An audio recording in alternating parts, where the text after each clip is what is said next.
to us, Cindy. Pledge allegiance to the flag of the United States of America and to the republic for which it stands, one nation, under God, indivisible, with liberty and justice for all. Dear Heavenly Father, we come before you this evening asking our blessing for this meeting. Just give us the wisdom and guide us as we conduct our business this evening. We just thank you for all that you do for us. We just praise you today, and we just say this is in Jesus' name, amen. Amen. I'd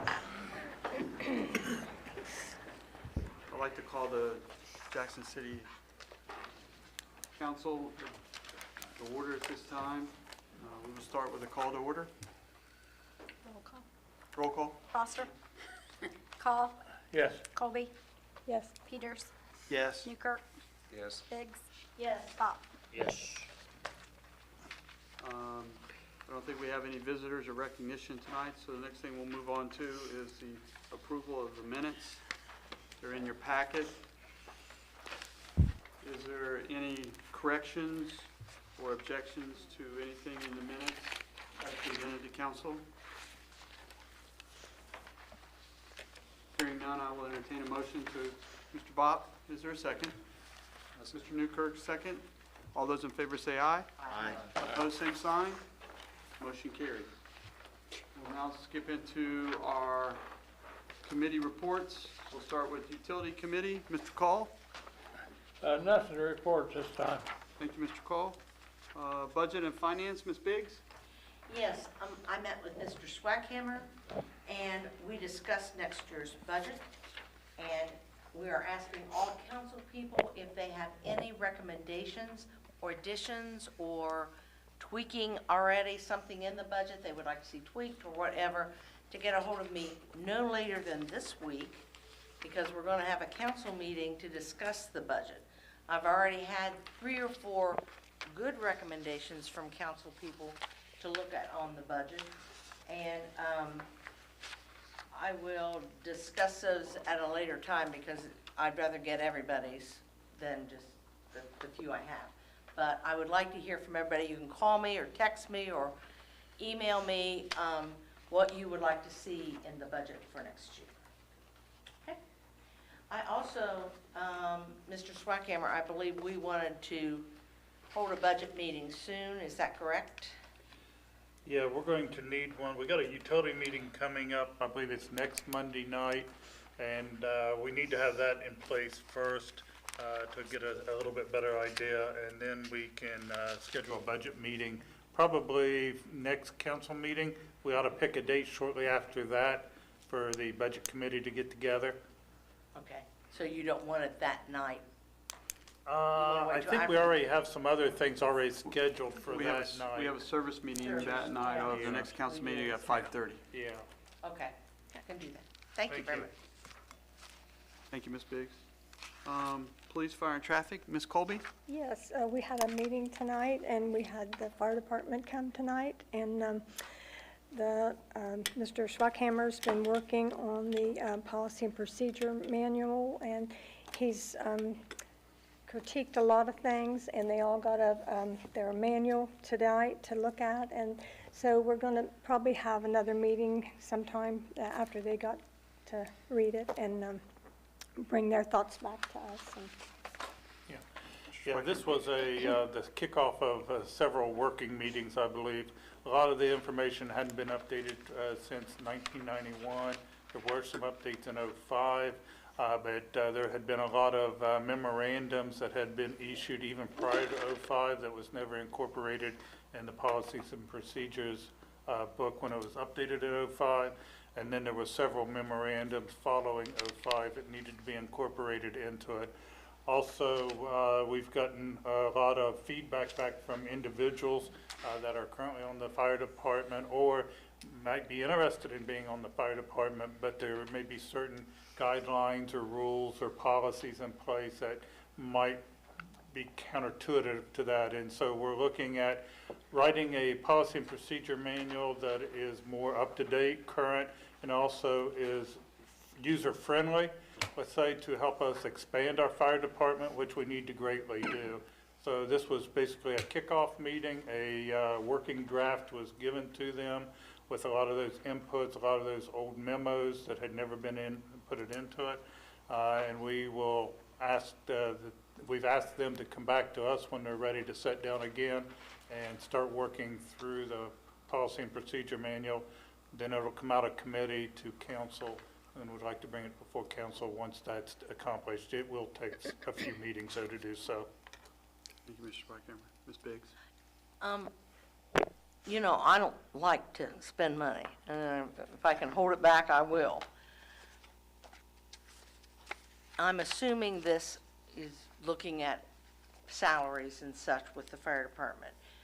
From what I understand a little bit about it, and I am not an expert, but perhaps we're lower than surrounding areas. Would that be a correct statement? Well, most of the surrounding areas are strictly volunteer. There's no pay involved at all, other than, I believe, Wellston's. But we're looking at the policy and procedure manual. It does not have salary in there. Salary is set by ordinance through council. They did come up during the discussion, and right now we're looking strictly at policy and procedure. Okay. I think that the way we left it was that the committee would entertain a conversation from the department, but it is two separate things. Okay, thanks. Anything else from Ms. Colby? so. Thank you. Next is service, Mr. Peters. No report. Thank you, Mr. Peters. Next, we'll move on to the auditor's report. Mr. Reed?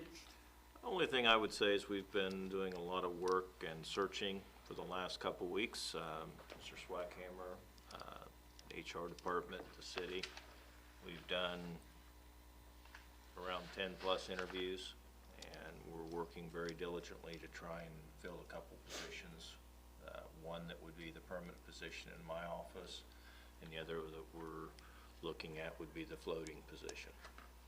So we've had a lot of time tied up in the last couple of weeks interviewing, and had some really, really good applicants, and we're just seeing where we go from here. But if Mr. Swackhammer wants to add to that, he can in his. I think the only thing was that we were both surprised with the number of quality applicants that we had for both positions. So it made it a very competitive pool to choose from. Any questions for Mr. Reed? Thank you, Mr. Reed. Next, Mr. Kirby. I do have one thing probably would be appropriate to talk about now instead of before legislation, and that's on the proposed ordinance I handed out just before the meeting on 6021, to give you some background so you can decide whether or not you want to make a motion to sponsor it or not. Probably about 9 weeks ago, I'm gonna guess, we were contacted by an attorney for the people that own the property that's described in a survey there. It's a small piece of property, 0.04 acres. Just literally a sliver.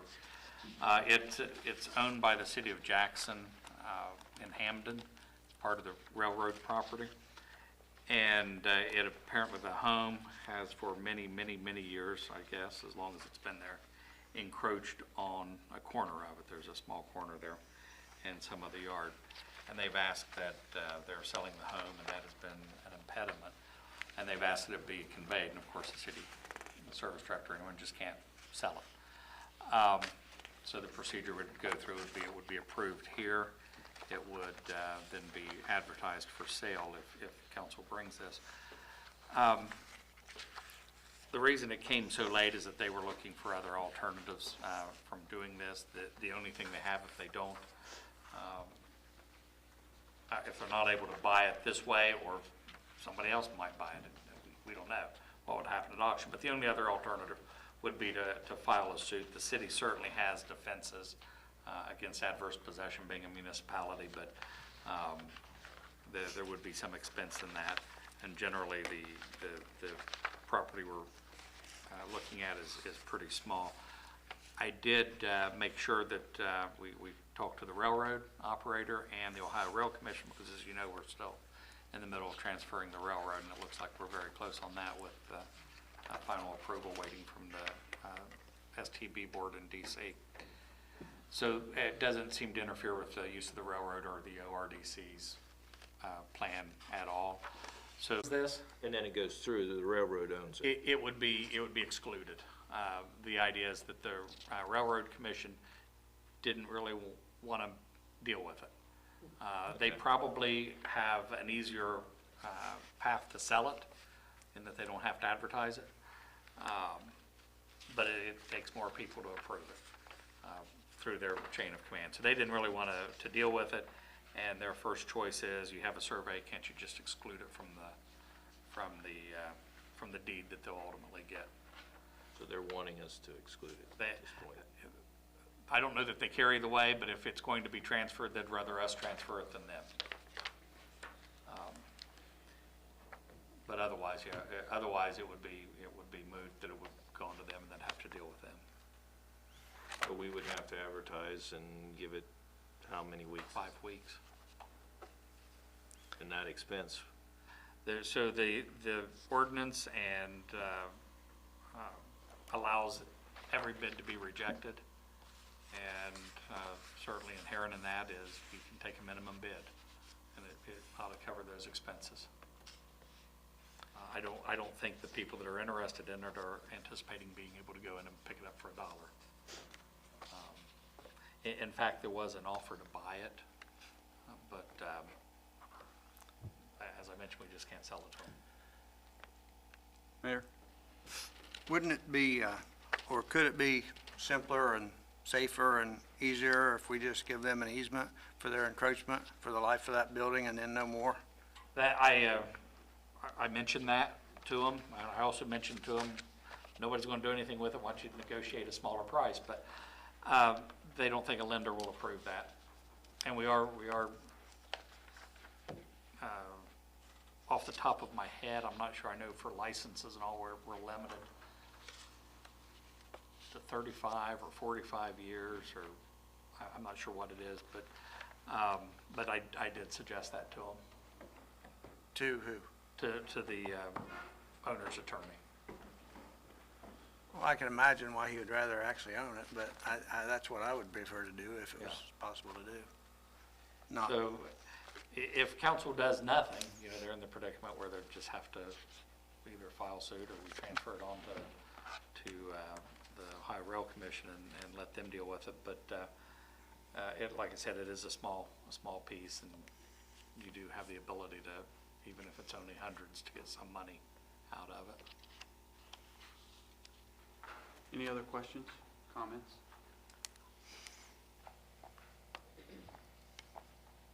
That's all I have. Okay.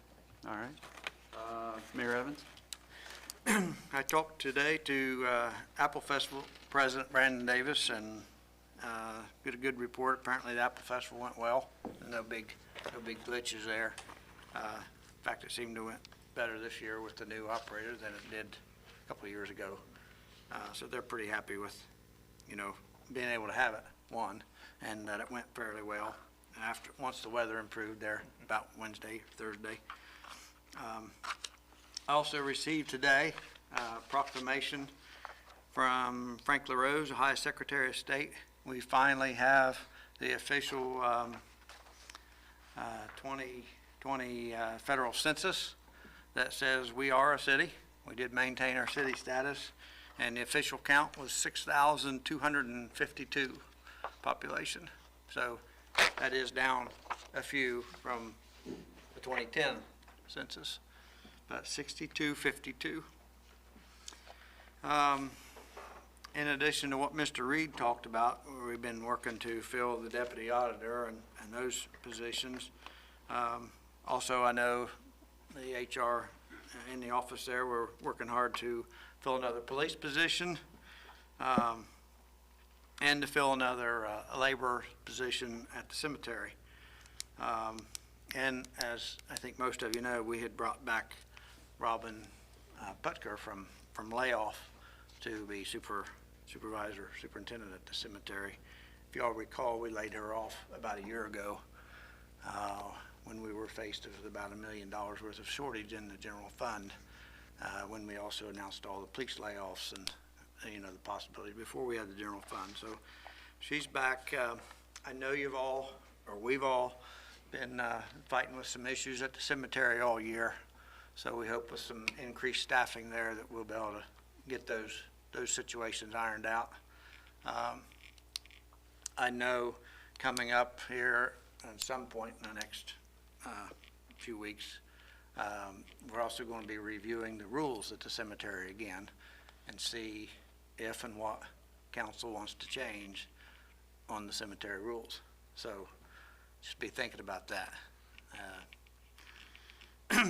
The projects, paving, expect them to start back in the next day or two, depending on the weather tomorrow.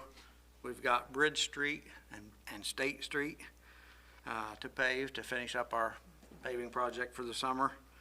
And then we'll be going to pave about half of the remaining streets to pave in the cemetery using those cemetery paving funds.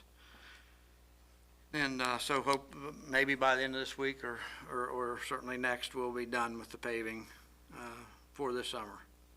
We are already compiling a list of streets for next year. Like I had mentioned to you at a previous meeting, if you want to give input there, reach out to Mr. Schwackhammer with the streets that are on your list that you think should be a high priority as we start on next year's list, or as we continue on next year's list. I don't think it's been mentioned, but we do have I'm over the Planning Commission. We do have a meeting next Monday, and I think it's at 7. Is that right? We set that at 5 or 7. Anyway. 7, I believe. There'll be a notice out. was it last week? We had the Board of Appeals meeting where the Board of Appeals issued a conditional use for the lot on Pearl Street for a group home. Since that has been issued, now we got to go and rezone it, and that's a function of the planning committee. So that will be next week, and there will be public notice out on that too. And that's all I have, Mr. President. Thank you, Mayor. Any, Ms. Biggs? If there are some streets not on the agenda, certainly to be paved this year, maybe not even next year, but the storm drains are literally, that are kind of on the curb, not on the curb, and they're so hooved up. I mean, they're broken, so hooved up. I've seen 2 of them. Do you need to know that? Are we doing something with truly broken storm drains that are, they look kind of dangerous to me. Do you want that? Yes, anytime you see something like that, you think it needs repaired, let us know. Okay. As you know, we're looking at storm sewers and curbs all over town. Right. Our priority is the streets we're paving first, but we want to look at situations like that anywhere. Okay. And we've got a lot of them yet to do for next year's paving already. A lot of repairs to make ahead of that. Both where these are, because like I said, I walk my dog a lot, the streets do not look bad, but these drains look very bad, like dangerous. So, yeah, okay. Let us know. We'll take a look at them. Anything else for the mayor? Thank you, Mayor. Next, Mr. Swackhammer. Yeah, on the State Street paving, that only goes to High. It doesn't go past High Street, so if people say, hey, we didn't get all of State Street, that's why. We only did that portion of it. Couple things that I'm going to start with. I know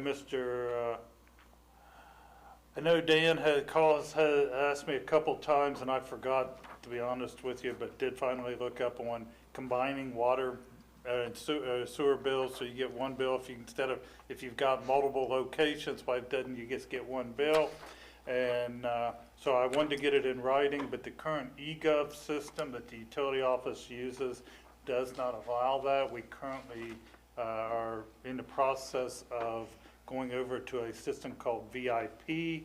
It will allow us to do that, but we're almost a year away. Brett, is that correct? About a year away from the implementation of that. So Dan, I wanted to give you a response in writing, since it took me 2 meetings to remember to do so. Okay, you're excused. So I did get around to doing that. What else do I want to talk about? You are going to find in front of you the creation of a new position within the ASME union tonight. Currently, at the wastewater plant, there is a operator class 2, but there is no operator class 3. But they have what is called a pre-treatment coordinator. We have written into the new description in a class 3, the pre-treatment coordinator's role. So that is a role that will be vacating. The pay scale for this is in line with the pre-treatment, but what this does is allow us an advancement process as people gets their licenses and different level of licenses to be able to advance. We've always had 2 class 3 pre-treatment treatment coordinators down there. We lost both of those this year, one due to a retirement, another one took a job. So when we backfilled, we actually had to go outside the city to hire, because EPA, because of the size of our sewer plant, requires a class 3 license. And we never want to be in a situation where we don't at least have 2 class 3s at any time. And so that's what we're trying to do here, is align ourselves. It's the creation of a new position. The ASME union has already agreed to it via an MOU. So we knew once we had their agreement, all we needed was council's agreement for that. What we are doing again is we are not fulfilling the pre-treatment coordinator in the future. So this will be a replacement for that. So we're just taking one section out, moving it over into the operators, because pre-treatment in reality is a not an EPA requirement. It's something that was more voluntary, and we're getting less and less guidance from the EPA on it anyway.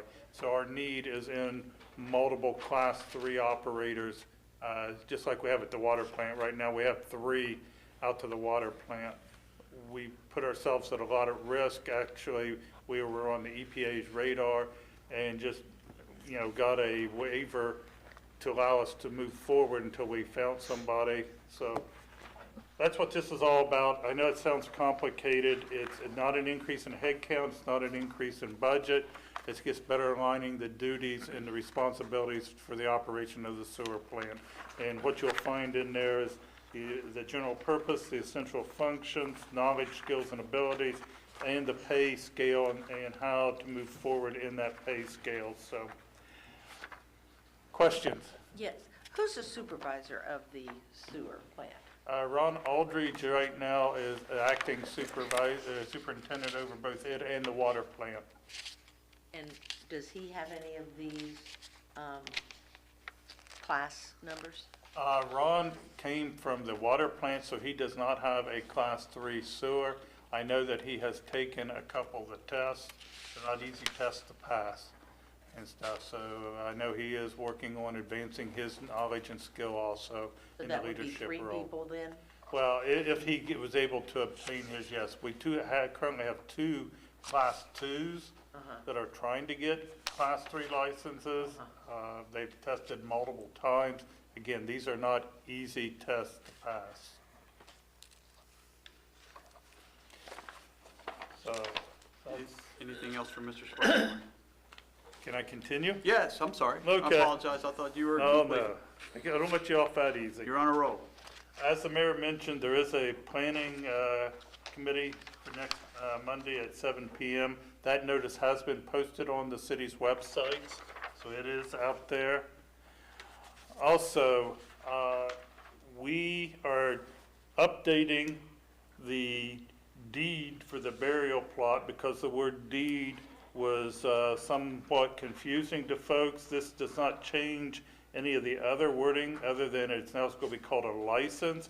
And we've added the verbiage also at the bottom that says when purchasing a burial plot or grave, you're purchasing the right to be buried there, not the actual ground as identified in the Ohio Department of Commerce, Ohio Cemeteries, a consumer guide.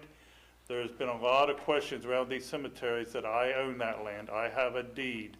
Yes, it did say deed, as does most cemeteries say deed. We've elected to change that word deed to license and add that verbiage in there. That doesn't mean that this one has any other legal ramifications than the other ones do. There was always the right to be buried, not the actual land that you were purchasing there. So just want to let everybody know that if they see something now that says license versus deed, it doesn't change the legal ramifications a bit. It's just more for clarity. Make sense? Yes. Okay. Want to make council and the public also aware that effective October 1st, we are issuing a memorandum on the City of Jackson Parks legal hours and establishing those. That does not have to go before council, but I wanted to get it in front of council and the public via this session. All City of Jackson parks are open from dawn to 1 hour after dusk, unless individuals are engaged in a city-approved event after dusk, after which all individuals must leave the park. The city service director or designee may grant permission in writing for such events to persons to remain after dusk for reasonable cause. No city park will be used for purposes other than those for which it was designed during legally permitted hours. No one shall take up residence or camp on city property or use structures for their personal use. 1 or more signs will be posted at each city park conveying the park hours and trespassing to be enforced. And penalty for whoever violates this is guilty of criminal trespass. So that memorandum I have signed and will be in effect on October 1st, and after tonight, I will distribute it through all the departments. We'll put it up on our website. I'll give a copy to the law enforcement. Also, I have a mock-up of the actual sign that we will be making and placing at multiple locations in the larger parks, and in some of the very small ones, it'll just be a single sign. I know Ryan had his hand up first. Sorry. So I saw the finger anyway. Does that exclude Hammertown? Yes, this is for the, not for the ODNR controlled parks. This is for the parks within the city proper. It'll be the Ball Diamonds, it'll be Eddie Jones, it'll be Manpower, and a few other the small, up on Mound Street, those type of parks that have, so the police have something that they can now enforce, and, because we've had a lot of complaints from residents that are no longer feeling safe in some of these areas, so. I did happen to see, I was, again, walking the dog around the Manpower, and in the gazebo were pillows, a sleeping bag, a case of water, a potato chip. Someone obviously is taking residence in the gazebo. So, Mr. Call. Are we gonna have a list of the parks, David? We can put a list on the website when we post the memorandum, yes. I think we should. We can do that. The last item that I have is we are about a week away from opening Gisco Lake to hunting and fishing. It was never closed for recreational purposes, but we're about a week away from doing that. It will be permit only, limited to 10 per day, 10 individuals per day. ODNR has actually provided the permits that we will be using along with the permits. So when we issue those, we'll issue some more, another pamphlet with that has a little map on the back. Because of the way the property was purchased, the city was only allowed to give permission to hunt and fish on the eastern side. And it just so happens that both the dam at the 776 end of the lake and the boat ramp on the, I'll call it the 32, Route 32 end, everybody knows where that's at, are pretty much on the axis. So east of the dam, east of the boat ramp, you're in a good hunting and fishing area, although the city owns property to the west of both of those. Those are not legally huntable or fishable areas. We still have a few more signs to put up, but we will be issuing the permits. We are getting some new locks and keys in place. We will be using the barrel type that cannot be easily duplicated or cannot be as duplicated as readily as the other. And there will be some penalties associated with not returning the keys, which has been some of the issues in the past. People keeping keys, not making, going off and making keys and so forth. ODNR will be doing the enforcing out there. If you don't have a fishing license or hunting license, of course, that'll be under state code. If you don't have a permit, that'll be a trespassing and stuff. So they will enforce both of those. As far as not returning the keys and stuff, what we've elected, and again, I'm issuing the memorandum on that, is the first offense is loss of privileges for 30 days. Second offense is loss of privileges for the remainder of the calendar year. And the third offense is loss of all future privileges and access to that lake. And they're being given 72 hours to return the key, which we figure that's plenty of time for somebody to make the effort to get the key back to the city. I will post that memorandum as well as the maps and stuff also on the city's websites. And when we do that, we'll state the date that people can begin getting these permits. I hope to do that yet this week, to open that up. I dated this October 1st. That's my target. Mr. Call.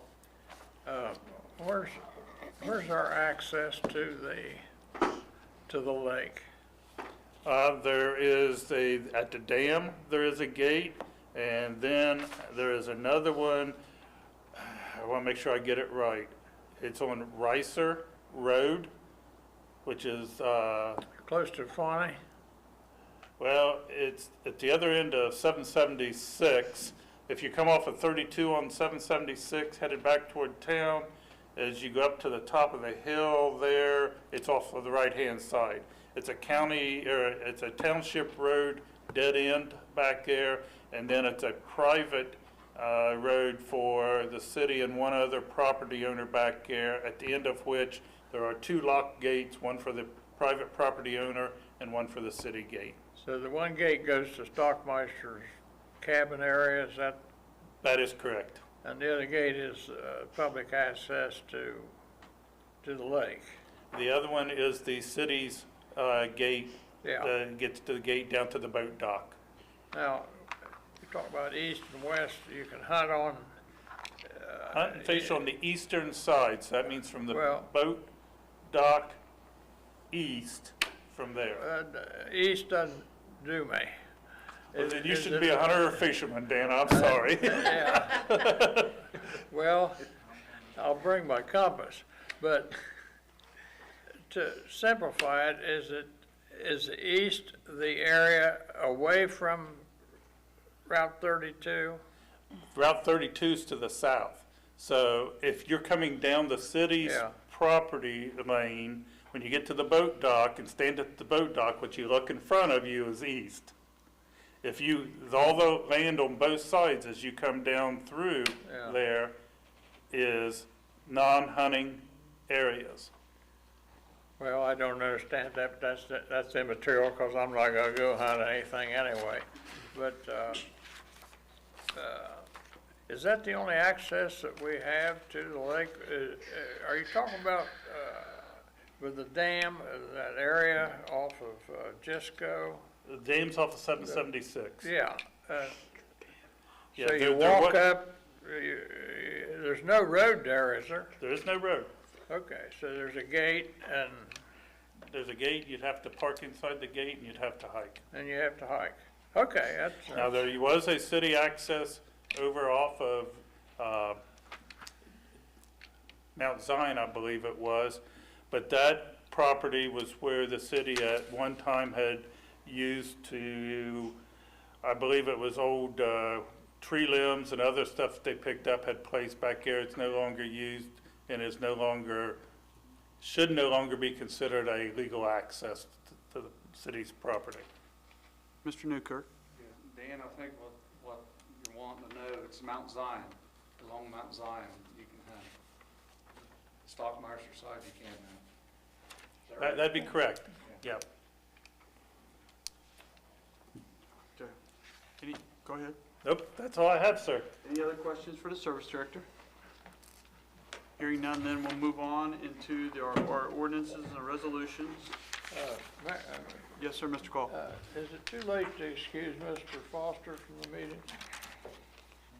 Well, I mean, I received nothing. I didn't know, I'll be honest with you, I didn't receive anything back or that he was not going to be here, so that's why I didn't do Well, he anything. was here earlier. I saw him in the parking lot.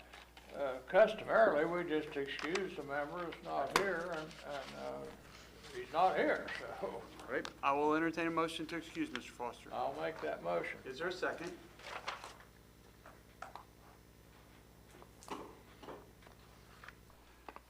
The motion dies for lack of second. Thank you. Move to the ordinances. We'll begin with ordinance 5821. This would be first reading. Ms. Kuhn? An ordinance creating a position within the AFSCME union and establishing a pay rate and declaring an emergency. Can I have a motion to accept ordinance 5821 as presented to council? Ms. Biggs, is there a second? I'll second. Mr. Call seconds. All those in favor say aye. Aye. Opposed, same sign. Motion is carried. Discussion. there any emergency nature of this? No, sir. Okay. First reading now. Any other discussion? Any further action to be taken on Resolution 5821?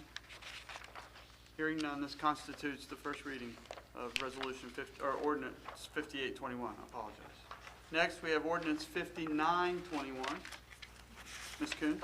An ordinance to move appropriations from the general fund, transfer out to cemetery, contractual services, and declaring an emergency. Can I have a motion to accept Ordinance 5921 as presented to council? So move. Ms. Colby, is there a second? Ms. Biggs, all those in favor say aye. Aye. Opposed, same sign. Motion carried. Discussion. Mr. Reed? I'll take it. Okay. Thank you. This, first of all, does not increase budget. These funds were already there. They just were not appropriated for these contractual services. What we are going to do is, that we've already worked with a consultant and gotten an estimate for updating our records, all the records of the cemetery sales, who owns them, who's buried there. We never had that in an electronic format. It was all on paper in various locations, being the utility office and at the cemetery. Also, as part of this, we are creating a map, or this company is creating a map and plotting all of the cemetery lots. And as part of that, we will be able to identify who purchased them and who's buried there by clicking on the map. So we need to do this for, I'll say, to keep our records, first of all, in something other than paper format. And second, we're moving forward with creating a map of not only the current cemetery plot, but setting it up for future. If you'll remember, several months ago, we talked about we were going to need to look at expanding the cemetery and looking at that hillside on the right-hand side as you go in.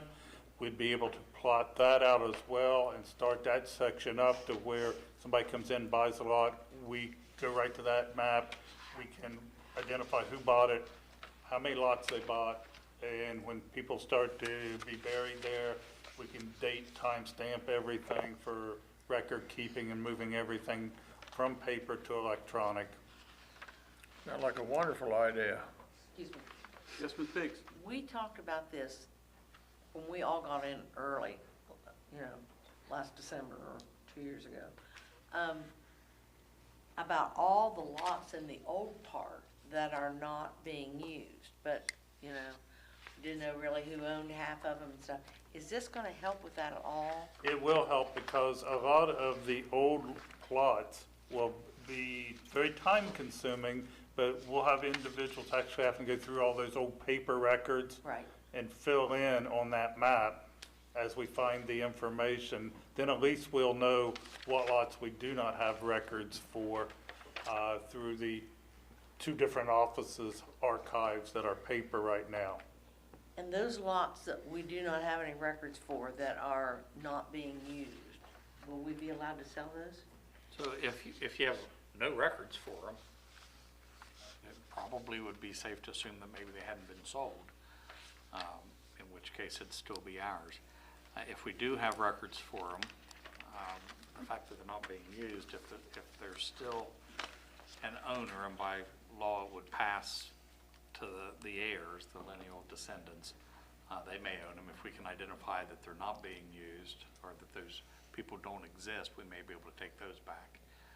If they're obligated to pay, and I don't think any of the old ones are, but if they were supposed to pay and they're behind, that's a way to take them back as well.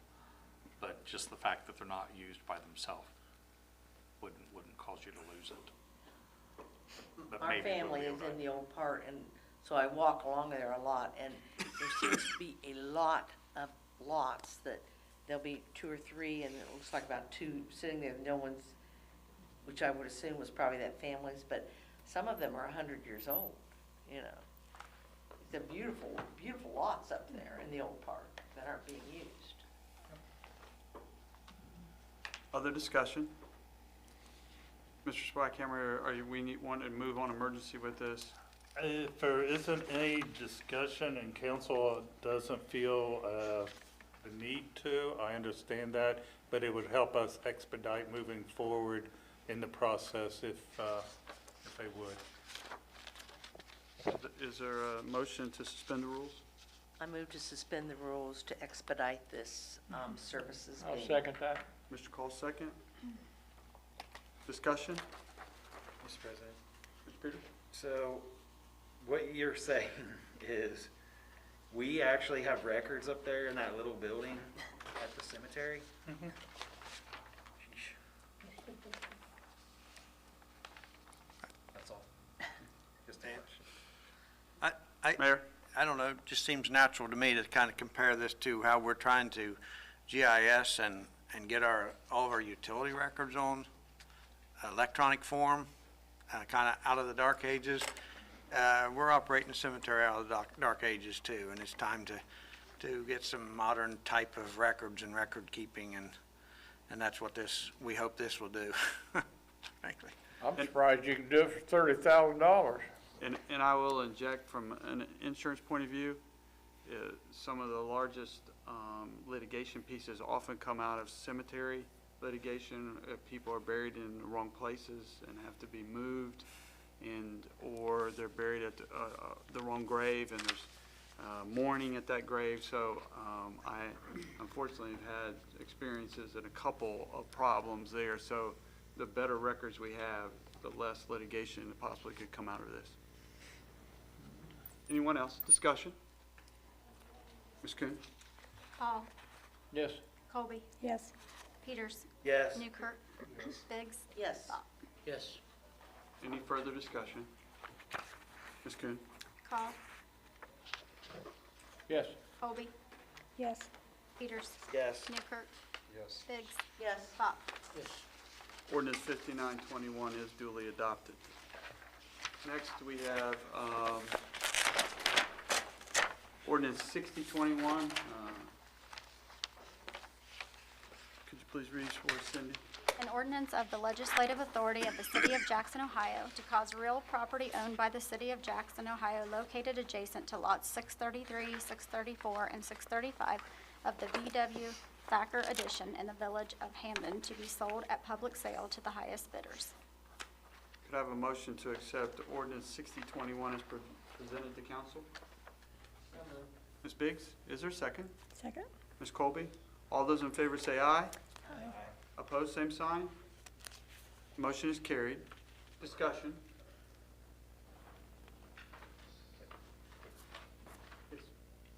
How does this happen? How does, Is this the one with the house? Like, did they just not have a survey? Like, how does that happen? it had never been surveyed, so the house had been there for a very long time, and if you look at on the map, you'll see across here at Copeland Avenue, I went right smack through the middle of the home, and then Thacker Avenue came and took the back part of it, and then the other little corner. So this house had been there for a very long time, across two lots, never surveyed. They did vacate the streets, and they left this piece here.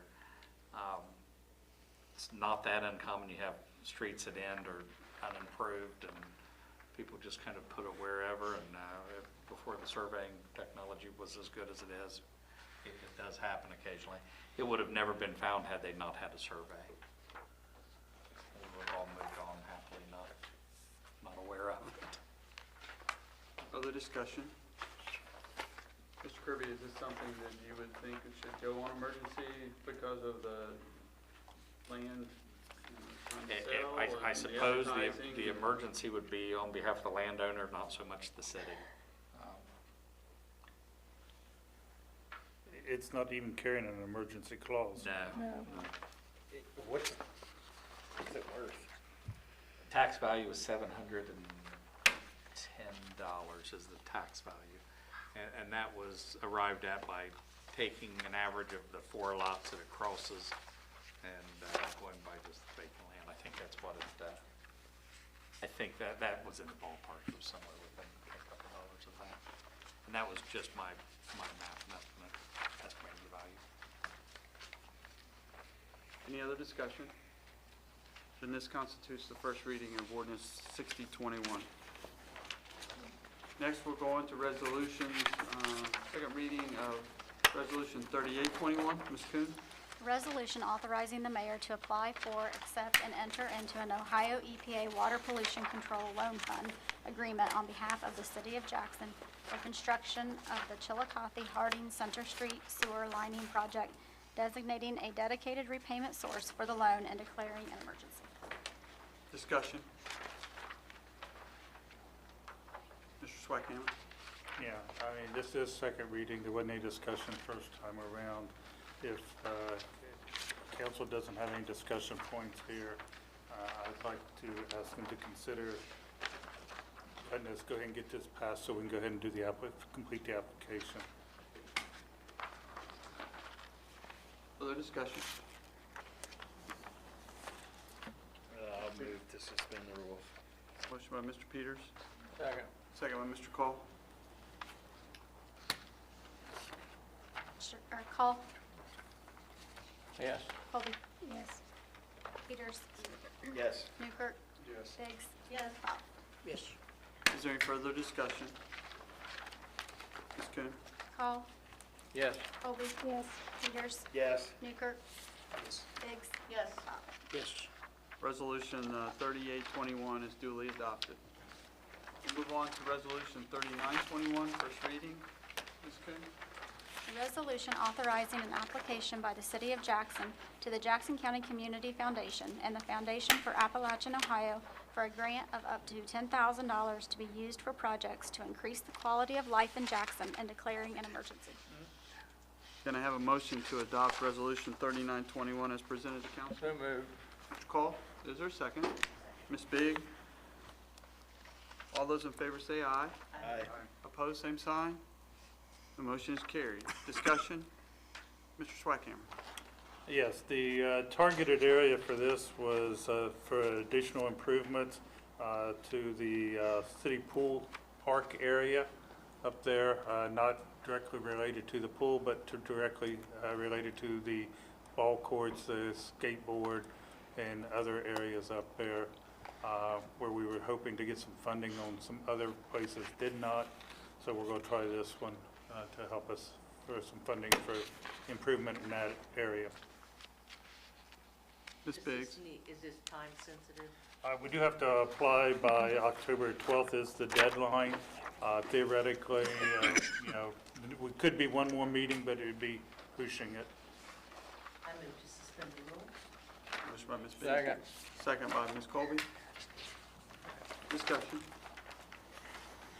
Ms. Kuhn? Call. Yes. Colby. Yes. Peters. Yes. Newkirk. Yes. Biggs. Yes. Pop. Yes. Further discussion? Ms. Kuhn? Call. Yes. Colby. Yes. Peters. Yes. Newkirk. Yes. Biggs. Yes. Pop. Yes. Ordinance 3921 is duly adopted. Next, we have first reading for resolution 4021. Ms. Kuhn? Resolution of the Legislative Authority of the City of Jackson, Ohio, to accept the bid of Brownstone Electric Supply Incorporated in an amount not to exceed $228,172 for the Lick Substation Project, as it was the lowest and best responsive bid submitted, and declaring an emergency. Can I have a motion to adopt resolution 4021 as presented to council? Mr. Peters? Is there a second? Second. Ms. Colby? All those in favor say aye. Opposed, same sign. Motion is carried. Discussion? Mr. Swackhammer? Yes, this is to replace 2 of the 3 switches out there. One has already failed and been taken out of service. The other one is not in the best shape, and the third one is, although fine, and the reason we're not buying 3 is we're looking at a workaround with AEP to where we may not need the third one in the future, but at this point in time, we need to replace the one switch that has failed, and we also need to either keep the one we have currently, take it out of service and use it as a spare and put in the new one, or have the second one ready in the event that there is a failure.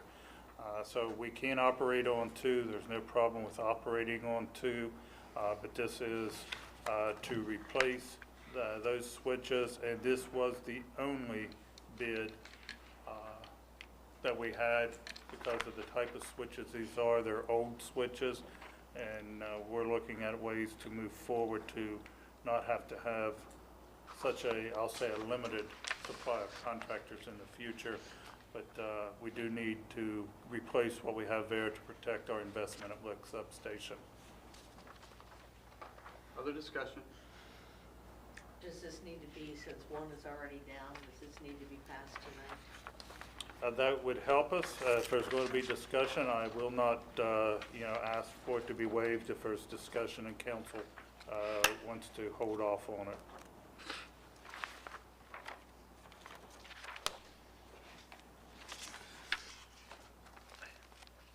Honestly, if one's not working, why would we risk the other one going down?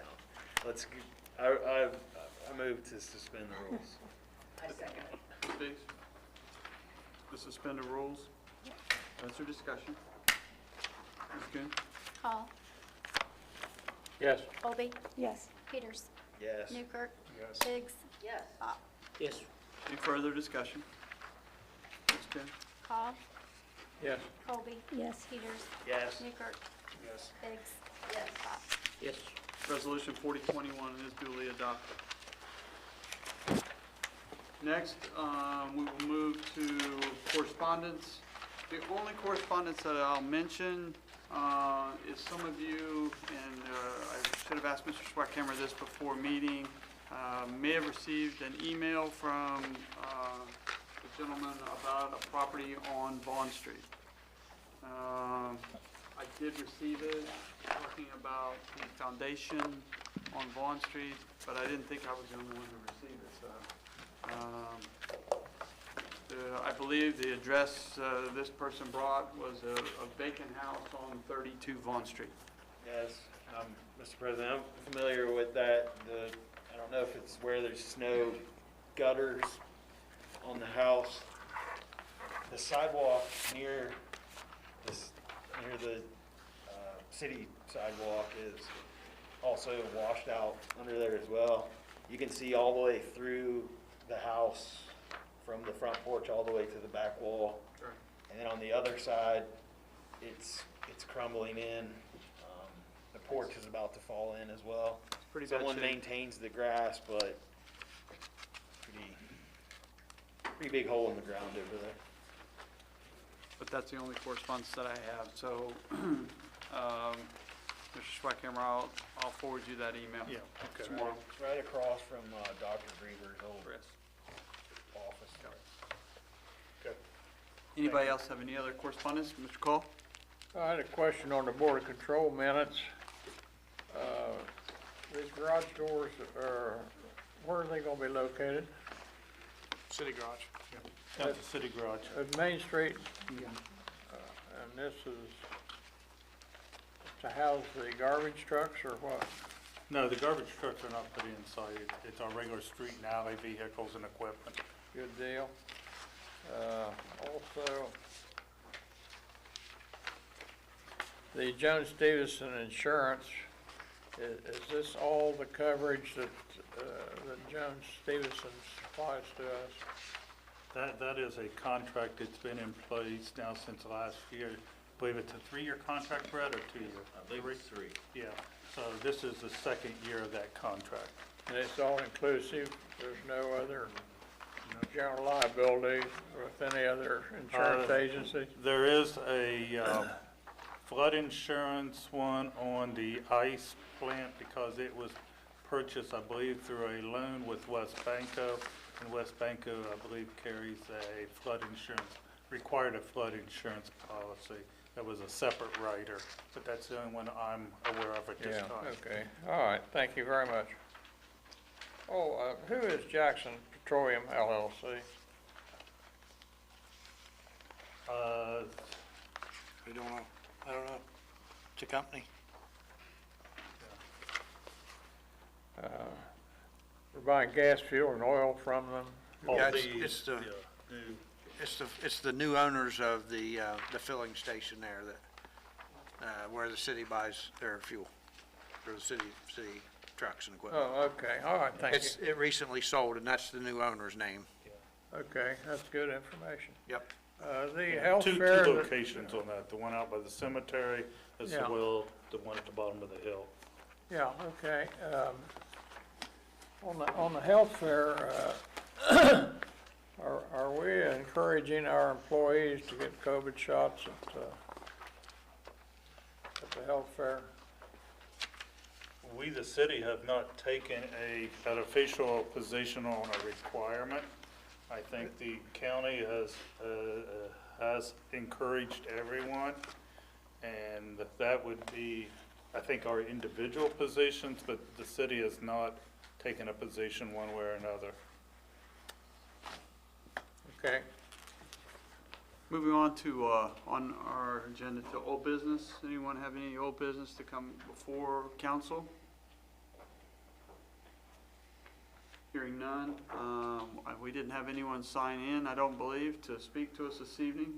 So next on the agenda is new business. Anything, Mr. Bott? I just have a question about where Robin was brought back. Does that mean that that gentleman that stood in here and told us that that process might take a year or longer, is that all been settled? That whole negotiation, I guess is what we'd call it? Are you talking about, I'm not following you. I'm talking about the superintendents and all that. Has that all been Well, settled? bringing Robin back settles the issue of her layoff. Oh, that was, They had- okay. yeah, I was, the That other union- ones, the That other. union had challenged her layoff, and rather than continue to fight against that, we decided we had a needed for her anyway, so we brought her back. Okay. I just wondered if all those other issues had been settled. We believe so. I just wondered, that man said that it would be a year probably. I just wondered how it got settled, so. Are you talking about, I can't- Esposito? Yeah. Mhm. Well, that was if we continued to fight it, Oh, and that's, we decided not to. We decided it was the best interest in the city, to move on. okay. Anything else to be brought in front of council for new business? I do have a question. Mr. We were given a memo or regarding some of these labor issues. Are we at liberty to speak about those in public at this point, or are we still under our privilege of not discussing that? We did receive a packet today regarding some of the Relations Board information. So I need to know if I'm allowed to speak about that, or I need to continue to respect the attorney-client privilege. That's a tough answer. You know, by law, issues that were discussed in executive session are to remain confidential. Is this document considered confidential? You know, that's information that the administration wanted you all to have. So, once it's given to you, I assume it is. You know, we're not trying to do, we believe in transparency, you know, not only with the council, but with the public. So we certainly got nothing to hide. It is quite a cloudy issue, though, as to what has to be kept confidential and what don't. And I would just have to defer to Joe on that, because I really can't give you a clear answer.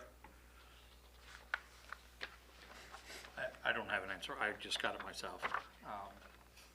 I'm gonna guess that parts of that probably would need to be kept confidential and parts of it not, but I'm no lawyer, so I don't really know. Well, I mean, my concern is I think this is, when you give it to us in this form, it is public record, correct?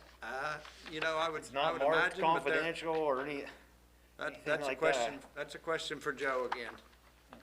Hate to see us not do what we're supposed to do with that. I understand, and we want you to do the right thing too. I don't think there's any information in those first 2 pages that were provided that we would have any concerns if the public were made aware of them.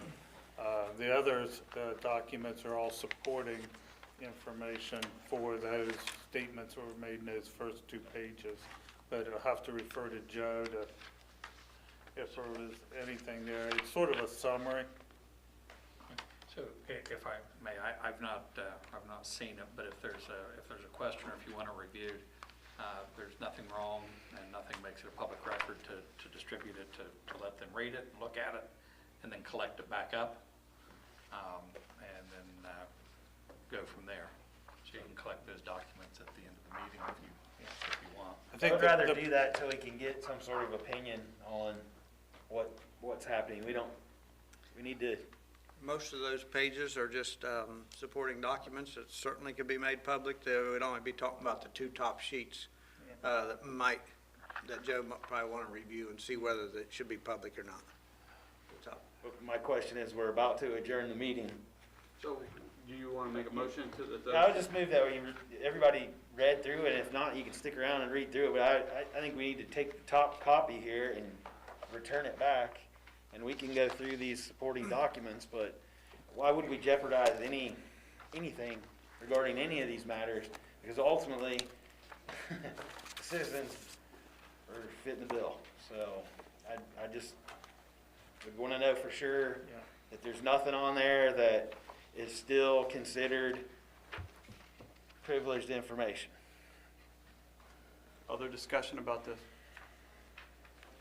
Are we a consensus that we will return this top copy then to this area right here? I'll just set mine here after the meeting before you exit.